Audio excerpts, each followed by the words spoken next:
Hey guys, what's up? It's Mike and Jake here. We just wanted to give you guys a warning. This video does deal with graphic content such as sexual assault, violence against sex workers, child molestation, and necrophilia.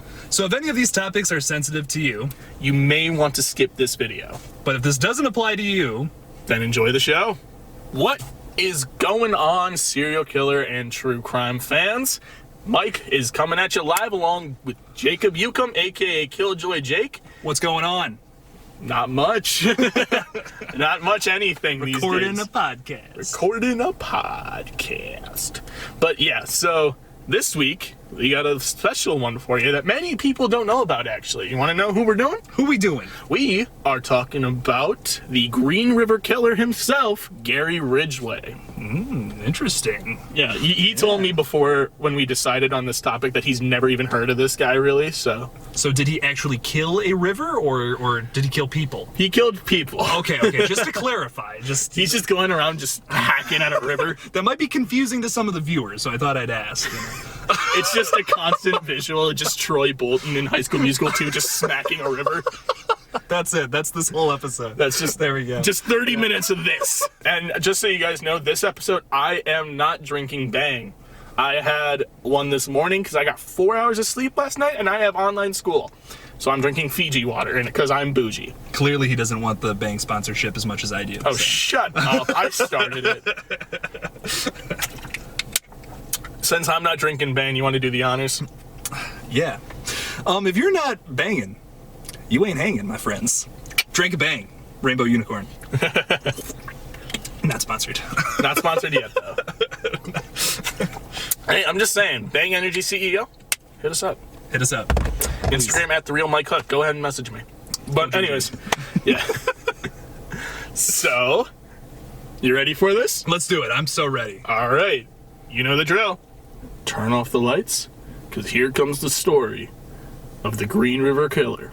About to get spooky. All right, so Gary Leon Ridgway was born on February 18th, fucking Pisces, in 1949 in Salt Lake City, Utah, to parents Mary and Thomas Ridgway. And Gary was actually the second of their three sons. His mother was actually a very domineering woman, and Gary is said to have witnessed multiple violent arguments between his two parents.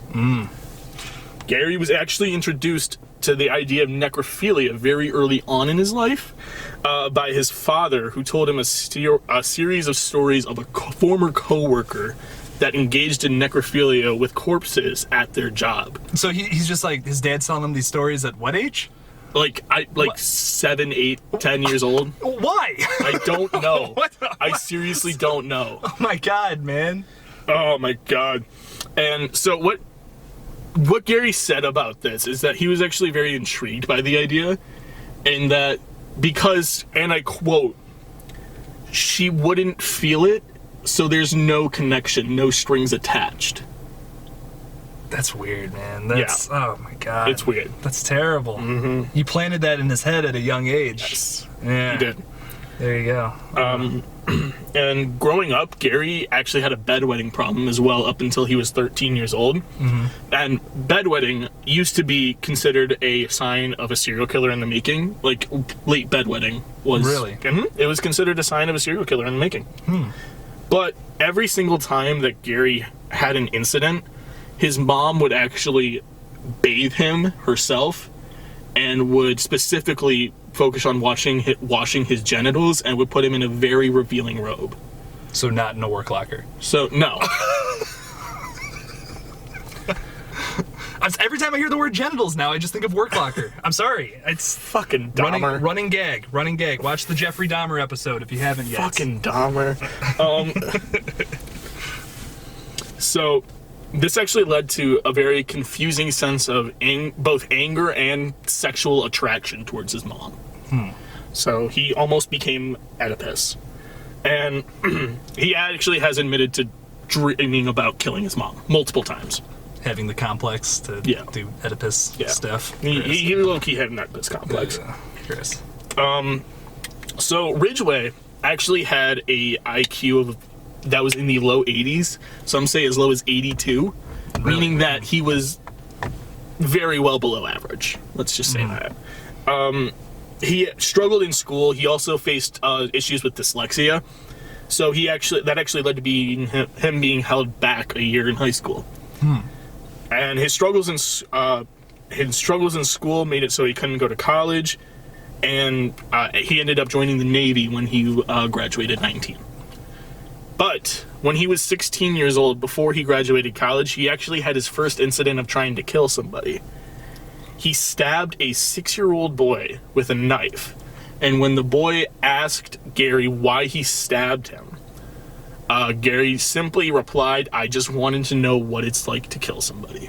Oh man, yeah, there you go. That's young. That's a young age. 16 years old. Yeah, 16 years old. He's killing people. Is that the youngest we've had so far? Or? It is the youngest we've had so far. Yeah, I was gonna say. Because Eileen, I think, I don't remember what age she was. I think she was mid-20s, early 30s when she started killing people, and then Dahmer was 18 when he killed Stephen Hicks. Okay, so, yeah, you're right, yeah.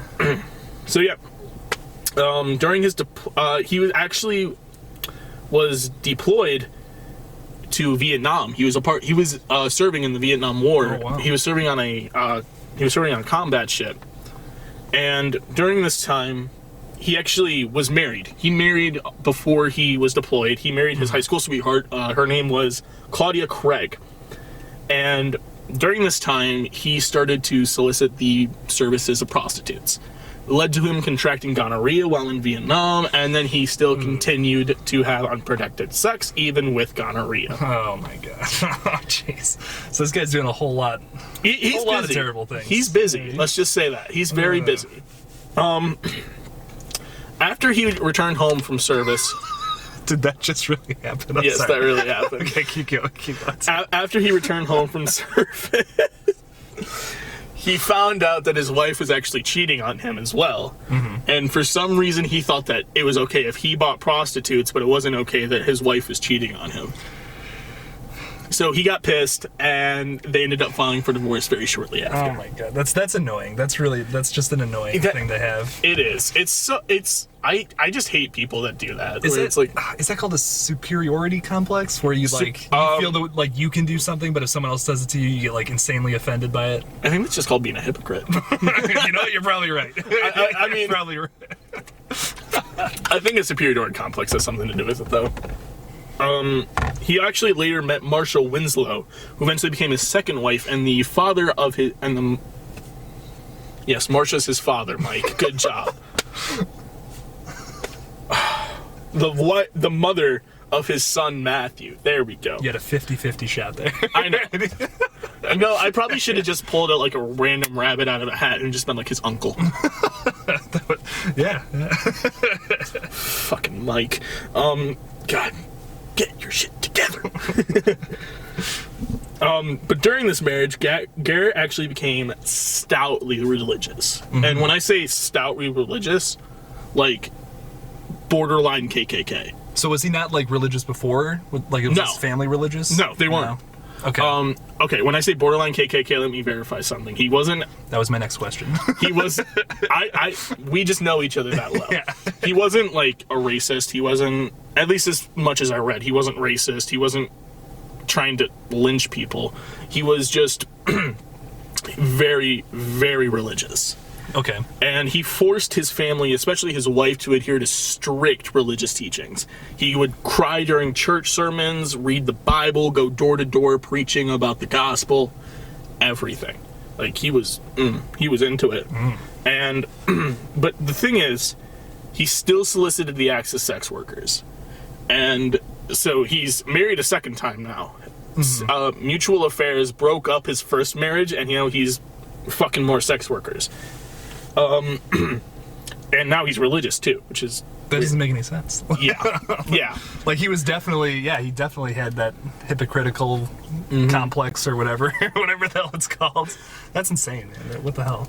And here's another thing. During his marriage, to, what was her name? Marsha. That's the second one. Yes, the second one. Okay. During his second marriage, he actually started forcing his wife to commit sexual activities more than one time in a day, and oftentimes in public places such as woods, parks, and in cars. It's creeping me out a little bit. Yeah, he's a weirdo. That's weird. Not shaming anybody that's had car sex, but No, that's one thing. That's one thing. But like to make someone go out into the woods and then make them do something to you, fiddle your parts, in the woods. Yeah. If all the squirrels watching. Squirrel. Damn, they getting 2 more nuts in those woods, huh? Oh my. I shouldn't be joking about that. No, that's terrible. Jesus. Okay, moving on. I am so sorry. So, in the early 1980s... Oh, wait, okay. One more thing about him forcing his wives to do stuff. He actually would oftentimes force them to have sex with him in the places that his victims' bodies were found in the future. Oh, really? Yeah. So he was familiar with these places when he was killing people. Not, you know what I mean? Yeah, I got you. So he actually started killing in the early 1980s, along the Green River area near Seattle and Tacoma, Washington. Bodies of teenage girls and young adult females started to appear at a very, very rapid pace. Gary was actually believed to have killed over 70 women during his time of killing from the 1980s through the 1990s. He often engaged in necrophilia with his victims, returning to the dump sites as much as possible before decomposition actually made it impossible to have sex with the bodies. I have so many questions. Please ask. Necrophilia for me brings up a lot of questions. So did he just leave them out in the woods? Well, he had to. He wasn't just going to be like carting them out with like a little like red wagon. Because I've heard of this before, and like I don't know if this. Well, yeah, we talked about it with Dahmer. Oh, okay, yeah, we did talk about this with Dahmer, where like he would keep them in the fridge and stuff. Yeah, like he would keep like their parts and like warm them up. Like this is so. I'm sorry, this is so. Wait, are you saying that he would like warm them up like Jay and Big Mouth does? Have you never seen Big Mouth? Yeah. Oh, yes, yeah. Like with the soup, with the lentil soup and the pillows? Yeah, and like the turkey in season 3, yeah. Oh, God. No, but like, that's what I'm asking. Like would he, like, so he just left them in the woods, but like, I'm wondering if there's that's totally off topic, but I'm just wondering if there's like a serial killer that like would put them in the fridge, keep them cold so they wouldn't decompose. Dahmer warm them up. Did he warm them up though? I don't know if he warmed them up. Like, would he do it cold? Is, I guess, what I'm asking. This is weirdly a good question. I want to know. Like, it's horrible, but I want to know. If anybody for some reason knows whether or not a serial killer warmed up dead bodies, comment in the comment section below, or don't, because I think that it'd be you if you know that. So please don't. They're gonna be too afraid to say something now. Yeah. If you're serial killing and storing corpses in your fridge, I mean, you do you. I'm not. Chef don't judge, but I mean, it's fucked up. But I'm not a cop, so I can't say shit. So this guy would just leave them in the woods and bone them. They would be rotten. Yes. Ugh. Yeah. Nasty. Not fun. That's nasty. That's nasty.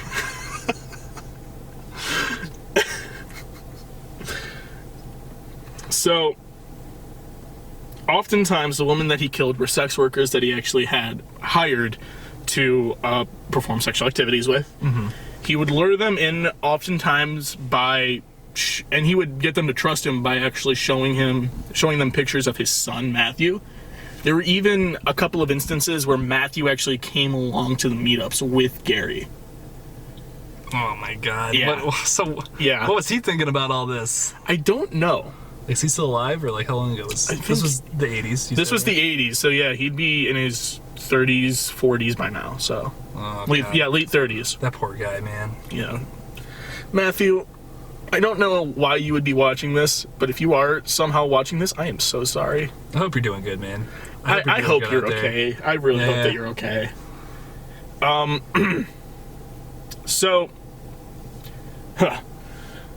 I say that a lot. I just realized that. What do you say a lot? So, or anyways, I say that so much. To continue the podcast. To continue the story of the Green River Killer, Gary and Marcia eventually actually got divorced, and he met his third wife at a Parents Without Partners meeting. Her name was Judith Mawson, and they married each other in 1988. After his marriage to Judith, Gary put a hold on his hobbies of killing and even carved NKDK into his work locker, which actually stood for No Kill, Don't Kill. Did you say work locker? I did say work locker. And there wasn't anything else in this work locker? No, there was nothing in his work locker. Dang it! He didn't rip out a girl's womb like Jack the Ripper and stow him. He didn't cut off a titty or anything No like D's that. and B's? No D's and B's. Dicks no. and balls? No dicks and balls. He wasn't gay. So. He didn't kill men. He didn't kill any guys. It was only... Oh, yeah, you're right. You're right. Okay, only women. Yep. Okay, all right. A little disappointed, but okay, let's go. Yeah. I'm sure. A little disappointed. Oh, my God. Hey, if any of you have ever watched Glee, you know the episodes when they're, like, writing songs to sing it in season 2? The song that I'm thinking of is Hell to the No. Oh my God. I'm just gonna leave it at that. Take a good sip of that Fiji water. I need to feel bougie right now. I already run a podcast. I might as well drink Fiji water. So actually, here's the thing. Judith noticed some like really strange things with Gary. He would leave very early in the morning and claim that he was just leaving to get overtime pay. Mm-hmm. And now that she actually knows who he is, she now thinks that he was actually going and out and killing people during these times. He was sexually assaulting them. Yes. While they were dead. Yes. Necrophilia. That. Or Yes. while they were alive, too. Oh, really? Yeah. So it was like a mix of both. It was a mix, like, because I think I've read in a couple of places that there were times where he was soliciting services from prostitutes, and he was having sex with them, and he would force them to do things that they never agreed to and didn't really want to do. Okay. So that's when it transitions into sexual assault. And do you think do you think he was more motivated to do like necrophilia than he was than just regular sex? Like you said, he wanted like no connection. That was the thing that bothered him about. Yeah, I think that was kind of part of it. And I think that's kind of why he enjoyed prostitutes so much, was because of the fact that they don't feel that connection. Mm-hmm. It was just like work to them. Yeah, exactly. And I'll get to a quote later on that'll freak you out about him as well. Oh, God. So, in the 1980s, the Green River Task Force was actually formed. And Gary was actually very quickly named a suspect in 1983. This is going to piss you off, I can tell. It pissed me off when I first found this out. But they couldn't find any evidence to arrest him. They actually conducted a polygraph test on him, just to kind of see if they could just get him to lie or magically confess. Mm-hmm. He actually passed the polygraph test, but they looked back at the results a few years later, after he was arrested. They found out he failed. What? Mm-hmm. Did they just not care? They were just like, whatever. They misread the test results. Oh my God. How do you misread something that important? I don't know. I mean, his kill count's like almost in the, what? He's 90s? Probably around the 30s by now. Oh, 30s. I thought, okay. Confirmed, at least he's around. Oh, wait, no. Because you said he killed like 70 people in his second marriage? Is that what you said? Rumored to. No, he was rumored to kill 70 people overall. Oh, okay. So he's like in his. Probably. Okay. He's probably. Because this is in 1983 when he took it. And he started killing in the early 80s. So he's Okay. probably around like 30 by now. Okay, gotcha, okay. Yeah. That's still a lot of people, though. That's not. It is that's a lot of people. Number. The officers on the task force, because they were in Seattle, excuse me, home of famous serial killer Theodore Robert Bundy. Oh. They actually asked Ted for advice on the Green River Killer, and what Ted told them was actually a very intelligent thing to think about, was to stake out the dump sites that they had just found, like recent dump sites, and stake them out in case the killer had actually come back for the purpose of necrophilia, which is what Gary was known to do. He was Well, they didn't know he was engaging in necrophilia, but you know what I mean. You all know what I mean. They hadn't found any of the bodies. Well, had they found some of the bodies? They found bodies. So they could tell like they had been like sexually molested. Yeah, well, a lot of them were so heavily decomposed when you couldn't tell at that point. Yes. Okay, gotcha. Also, one more question for the dumb viewers like myself. Not to call our viewers dumb, but there's just not a lot of people read up about those famous killers and shit. You know what I'm saying? Like myself, I'm learning all this for the first time. It's great. It's a great time. But so Ted Bundy had been captured at this point. Yes. Okay, he was like a little. Earlier his killings than Ted Bundy. I believe. I'm just guessing off the top of my head. I believe he started killing either in the late 50s or the early 60s. Oh, okay. And was caught in the 70s. Gotcha. Okay, I was thinking he was sometime around this. I don't know that much about him either, if I'm being honest. Yeah. Gotcha. Okay. Cool. That episode is coming soon, by the way. Coming soon. To a YouTube near you. That is the cringiest thing I've ever said, and why am I holding my Fiji water like a vodka bottle? You need a brown bag around it, Yeah. Drink it outside of a city or something. That's a bad joke. Never mind. I'm just gonna shut up. Shut the fuck up. All right. So, police were actually able to find DNA evidence on one of the bodies. But they still couldn't get Gary to take a DNA test because they just didn't have any evidence that was against him. They had physical evidence in their hands, DNA, but they didn't have anything against him. They couldn't formulate a timeline, so they couldn't offer alibis. He didn't know any of the victims personally outside of outside of paying for sexual favors. Mm-hmm. But in 2001, they were actually able to test him. To test his DNA. I don't know what magically changed. They just were able to test him. And a warrant was actually soon issued for his arrest because he was a match. On November 30th, 2001, he was actually arrested at the truck stop that he worked at. Oh. They were able to find his DNA on multiple Green River victims, as well as he did paint work for the truck stop. Yeah. And they were able to find paint residue that matched paint that he had used at that truck stop as well. Yeah. So, Gary was actually indicted on 7 counts of murder and was incarcerated in a maximum security cell in King County Jail awaiting trial. But in 2003, it was actually announced that they were very close to reaching a plea deal with Gary that would actually make him obviously plead guilty and would spare his life and make him serve life instead. Good. He would actually eventually confess to 48 charges of murder and pled guilty to all of them. Oh my God. As part of his bargain, he would actually help the police locate the remains of the still missing victims. And he was actually sentenced to 48 consecutive life sentences with no possibility of parole on November 23rd, 2005. Now, as we talked about in the last one, because I got a little confused about this, like Eileen Wuornos also got convicted for like a whole bunch of life sentences, and I was confused. I was like, what? Death sentences. Death sentences. That was it. Right. You're right. And I was like, well, why is she getting convicted for like 8 different death sentences? You can only kill a person like once. There's a squirrel right there, and that is so cool. But can you see where my focus goes? But where I was going with that is that now the reason they do that is to admire all of but to reinforce the severity of the punishment for every single case, not to lessen one or the other, right? Yeah, because just to clarify that. Because oh my God, it's got so dark in here randomly. Oh really? Yes. Yeah, it got really dark. Got some car lights. There we go. We'll just hang out right here. Kumbaya, my lord. But a little bit of editing. I'll fix that. Yeah, there we go. Don't worry. Oh wait, that's a little bit better now. Yeah. See. Sweet. Okay. We good. Gucci. Oh my God, I sound like Cardi B. No, we don't want to sound like Cardi B. Coronavirus! Is she the one that also wants to get the Tiger King released? Was she the one that tweeted that out? I don't. Nobody cares. It wouldn't shock me. I don't give a shit about Cardi B, honestly. Yeah, good point.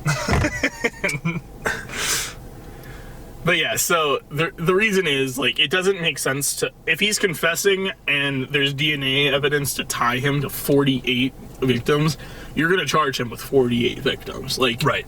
You To don't not want- devalue. Exactly. Yes. If you just charge him with one, it's weird, it's stupid, it doesn't make sense. Yeah. It's just a whole mess. And That, at first, to me, that didn't make sense, but then you explained it like that, and I was like, oh, well, okay, yeah, now it and makes plus, sense. Gotcha. when you're only sentenced to one life sentence, you still get released at some point in time, whether Really? it's on parole or whether it's very close to the time of your death. Like, this guy's not going to live for like 4 to 6 months more. Oh, okay, so they do that, so it's like... Yeah, so if you're like physically incapacitated or you reach parole, then you can get released after a life sentence. But Gotcha. 48 life sentences with no possibility of parole, he's dying in jail. So it's kind of like when you're wiping off a toilet seat with one wipe, it kills 99.9% of germs, but if you use 2 wipes, it kills like whatever 99.9% is times 2. You mean 99.98? Yeah, but like that times 2. So then it kills everything. I mean 199.98. Yeah. I'm not wrong. No, That math adds up. You're very wrong. Should we take a little break? Yes. Let's take a little break. I'm That was a... fucking dumbfounded right now. Was that the dumbest thing you've ever heard? Probably. We're gonna take a little break. We'll see you next on the next part of Serial Killer Chronicles. I've had some time to process the absolute level of stupidity that I just heard 2 minutes ago. It was pretty stupid. It was very stupid. I love you, Jake, but Jesus fucking Christ. We left off talking about life sentences and how Gary Ridgway was sentenced to 48 of them, with no possibility of parole. The reason, obviously, is he confirmed to have killed 48 victims, but it is actually believed that the total is much higher. Like I said before, it is believed that he has killed somewhere in the low 70s, around 71 victims, because he has confessed to killing 48, 71, and 65 people. So on separate occasions. Okay, separate occasion. Got Yeah, it. it's not like he's sitting there like, yeah. I either killed 48, 71, or 65. You're gonna have to guess. No, it wasn't like On this episode of Wheel of Serial Killers. Courtrooms is a game show. Jesus. Oh my God, Judge terrible. Judy's the host. Oh my God, yes. Judge Judy is the host. Kirby from Sweet Life on Deck is the bailiff, and You can win your freedom if you're a serial killer from the wheel. That'd be so. That's like our new judicial system. That'd be terrible. we need to make this a skit. Yes. Wheel of Serial Killers. Dude, I want to be Kirby. I'm gonna be Kirby. I'll be Judge Judy. Perfect. Ah, yes. No, I think Shazam needs to be Judge Judy. I think if anybody is going to be Judge Judy, it's Shazam. Shout out to Shazeb. We love you, Yeah, Shazam. we love you. We love you, buddy. So, oh my God. In criminology, actually, this is the section of the show where Mike actually applies what he uses what he learns in college. Wow. Right? Actual smart stuff on this podcast? That's crazy.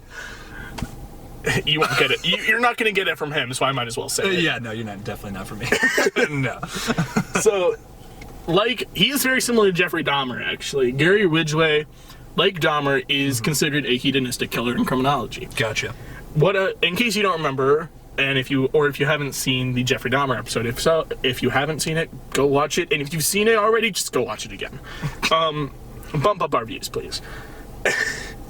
Shameless self-promo. Literally a shameless self-promo. Literally just telling people why I want them to you watch literally it. just told them to just go watch it because we need more views. So what is a hedonistic killer exactly? A hedonistic killer is a serial killer that kills specifically for the purpose of sex. Oh. So, obviously, he was soliciting prostitutes. He was having sex with them before he killed them, and then was having sex with their dead bodies, engaging in necrophilia. Yeah, he a hedonistic killer. But not similar to Jeffrey Dahmer. He did not put any genitals in his work locker. Every episode. There's also, it's weird that they both had work lockers too. Is that not a weird coincidence? That is a weird coincidence. I will say that. That is a little weird. That is a little funny, actually. I will say that. I think. No, both of them weren't arrested at work. Never mind. Oh yeah. No, they weren't. No, Jeffrey was arrested in his house. That's right. Okay. Right. Yeah. that is the story of Gary Ridgway. That's it? That's all we got? Yeah, that's all I got, man. Yeah. Well, he's a crappy guy. Don't mess with this guy. I thought you said that he was Krampus for a minute. I'm like, He's a what Krampus kind of guy. I mean, Krampus is a pretty bad guy, too. I mean, yeah. Did you see that movie? Like, a couple years ago? No. Comes into a house, just starts killing people.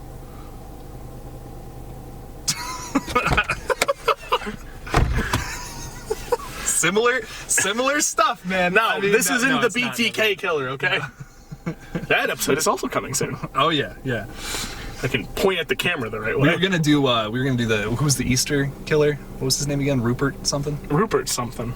That was his last name. Who are you? We just remembered it was Easter Sunday Massacre. Sorry, I didn't quite catch that. Could you please repeat it? Siri is absolutely terrible. Oh, she heard me. Oh god. Yes? Easter Sunday Massacre. I found this on the web. James Rupert. That took way too much effort. Well, because here's what happened. So I said Easter Sunday Massacre, and Jake was apparently talking while I was saying that. So here's what Siri heard the first time. We just remember Easter Sunday Massacre. The second time, all Siri heard was Siri.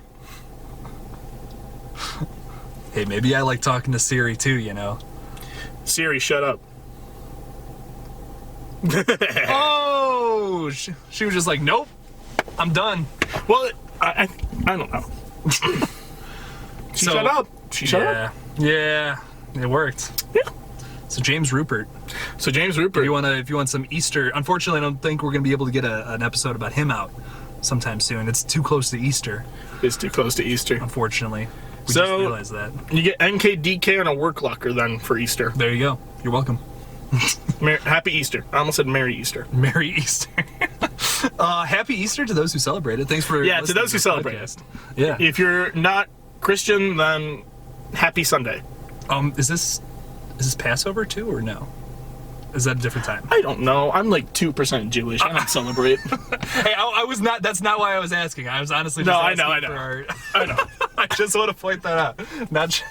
Oh God, that was terrible. You know what? We better just end this now. Yeah, we should. We're getting racy. So, thank you guys for watching this episode of Serial Killer Chronicles. If you liked the video, make sure to like, comment, and subscribe. Or find some genitals in your work locker if you don't. You will. You will. Mike will put them in there. I will not put them in there. He will. They will Trust just me. magically appear. Thank you guys for watching so much. Seriously, though. Serial Killer Chronicles. Follow us on Spotify. Listen to us on Spotify. Unbranded News and Media on YouTube. And also, don't forget to follow us on social media as well, at The Real Mike Hook on Instagram, at Killjoy_Jake on Instagram, and don't forget to subscribe to his YouTube channel as well. Killjoy Jake. Killjoy Jake, yes. He does horror content. He just put out a sick prank video where he said that the new, what was it, Friday the 13th? Yeah, I made a joke about the new. Everyone's hyped about this new Friday the 13th movie, but it's not even coming out. I made a whole fake movie for April 1st. It was real funny. Go check that out. It was very funny, actually. Cardi B is apparently going to be the surviving victim. Alongside Danny DeVito. Alongside Danny DeVito, yeah. Yep. And who was Michael Myers? Jason Voorhees. That's a sin to say that Michael Myers is in Friday. Oh my God. Go watch it. Go watch Killjoy Jake. Subscribe. I'm almost at 500 subscribers. It's going to be dope. It's going to be a good time. Check it out. Okay. Have a great day, guys. Thanks for watching. Peace out. Bye.